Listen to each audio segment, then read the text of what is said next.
Ding ding ding ding ding ding ding. Powerpuff Girls! Pregnancy and labor update kay Coco. So, ayan na po. Tinitingnan ko yung kanyang kifi dyan sa part na yan kasi meron na po siyang discharge. So, iba-ibang clips po ang ipapakita ko. Tulad nito, putol-putol siya. Iba-ibang angle kasi yan, hindi na pakali si Coco Pakoko ng mga panahon na yan. Actually, that was last year pa, last October 2023. So, dyan sa part na yan ay nagsasalita na din ako sa video. Siya, gusto niya po sa may mga damit.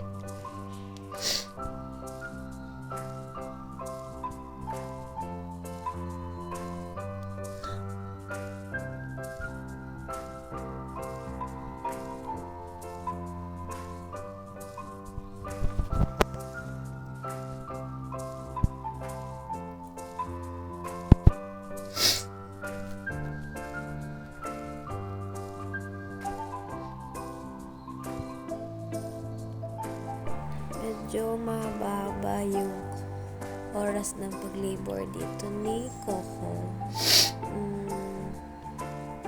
Kasi siguro tagal ng contractions, hindi ko alam. Basta yan, para ma-ease lang yung feeling ng pain niya. Nirarab ko lang yung belly niya. And I think that time gusto din naman ni Coco para to feel na hindi siya alone that time. So ayan, mga ilang oras kami nagaganyan dyan sa part na yun, pinipisil ko if meron na bang lumalabas na milk. So nakailang pisil ako dyan, checking if meron na bang milk na lumalabas. So yan, still checking if meron na bang discharge ulit or meron na bang lumalabas na baby. So ayan, kinakapa ko kung nagko-contract pa si Coco or hindi. Ayan, another clip. Bumalik ata ako dyan sa clip na yan kasi lumabas ako ata. Tapos nirab ko ulit ang belly niya. So ayan, alam ko very uncomfortable na dyan si Coco. Ayan, still waiting talaga yung mga oras na yun.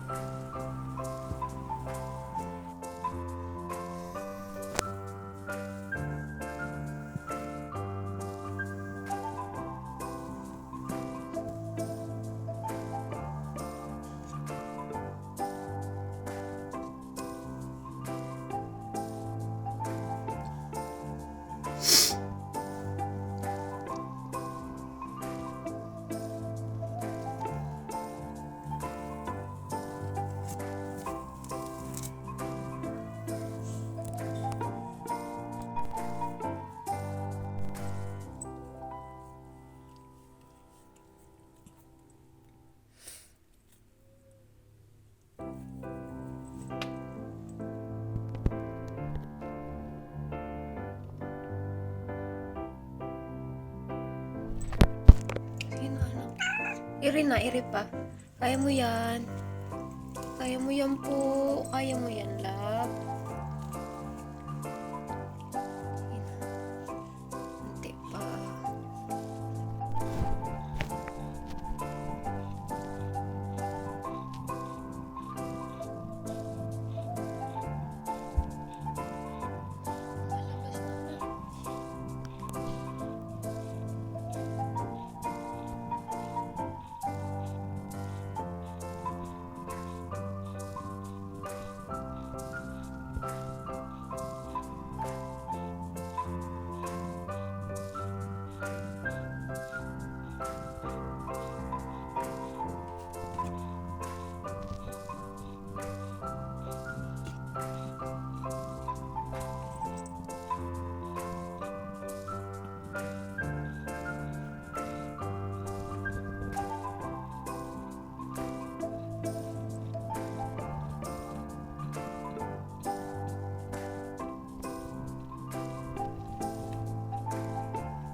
So, dyan, as you can see, pagod na dyan si Coco talaga.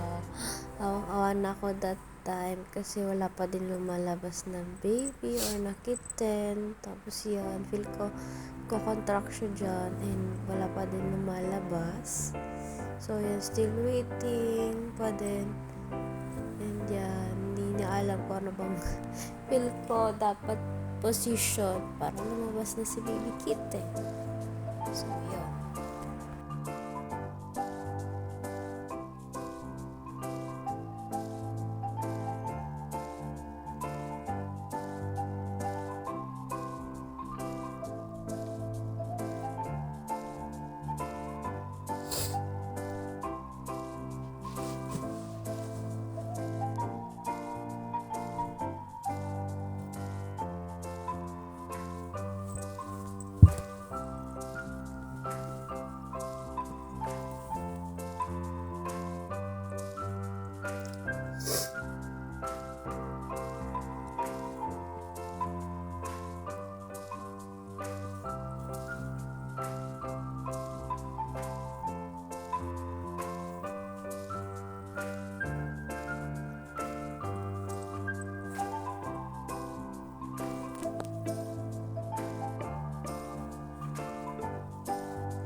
Din lumalabas.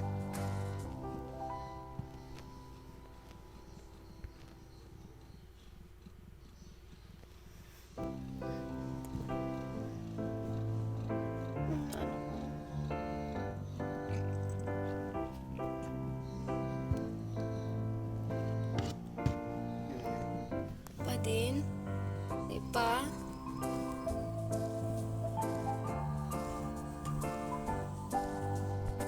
So, ayan, as you can see, lumabas na ang mga kittens. Pero before lumabas, dyan yung first kitten ni Coco, ang tagal talaga lumabas ng first kitten. May na-observe na ako na before lumabas yung first kitten, nakalabas na pala yung dalawang legs ng kitten. Ang tagal nang nakaganon. Yung tinignan ko, kaya nagpanic ako. Tinawag ko yung father ko and brother ko and umiiyak na ako kasi sabi ko, ba't ganon? Hindi na siya, parang pumutok na yung bahay, yung lalagyan ng kitten na parang brown kasi nakalabas na yung legs ng first kitten. So, ang tagal na irinig ko or nalabas ni Coco.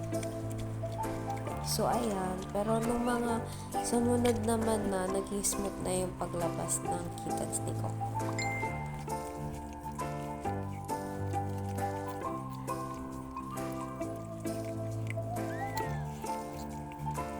Update po. Tatlo na po sila. Ano eh? Umayo natin kakanya na. Nagluwas nga na ako pagkakanya. Feel ko ma-awkward si Coco. Ma? Ma-awkward. Hinang pinakain na to. Hinipanduwa, hinipanto. Ay, di mas light ang color ka ni. Or nag-light na.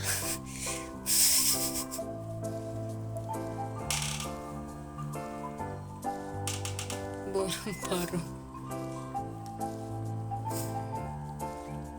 Mas pag ang kulay. Yung ni. Sinak ka ba doon sa imo?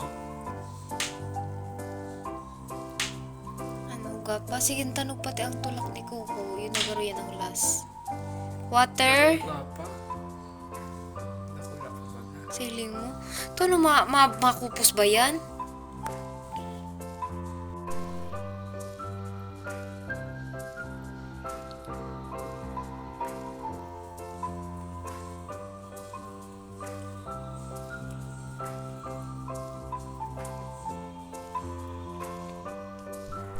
So, ayan. Tapos na mga anak din si Coco. Akala namin tatlong kittens lang, pero 6 pala. Pero yan, ang cute nila dyan. Kahit pagod na si Coco, hag-hag niya pa rin ang kanyang kittens. So, yan, may pamontage tayo ng kanyang kittens. Ang cute lang nila dyan. So, ayan, that was last October 2023 pa. So, ngayon, malalaki na sila. And dyan, yan, ang cute lang nila. Grabe. Very dominant pa din ang pattern and colors ni Coco Black and White. So, ayan, ito yung montage ng mga kittens. Talagang halos magkakamukha lang sila. Hindi nagkakalayo ang itsura. So, ayan. Very cute. Ang liliit. Ayan, as you can see dyan. Grabe. Umiyak sila. And dito naman, pinapaamoy namin kay Milky kasi nung una nagagalit siya kasi may bagong amoy. Pero dyan siya na yung mismo lumapit para amoyin yung mga kittens. So, ayan, I hope you enjoyed the pregnancy journey ni Coco. So, ayan lang. Goodbye. Bye-bye.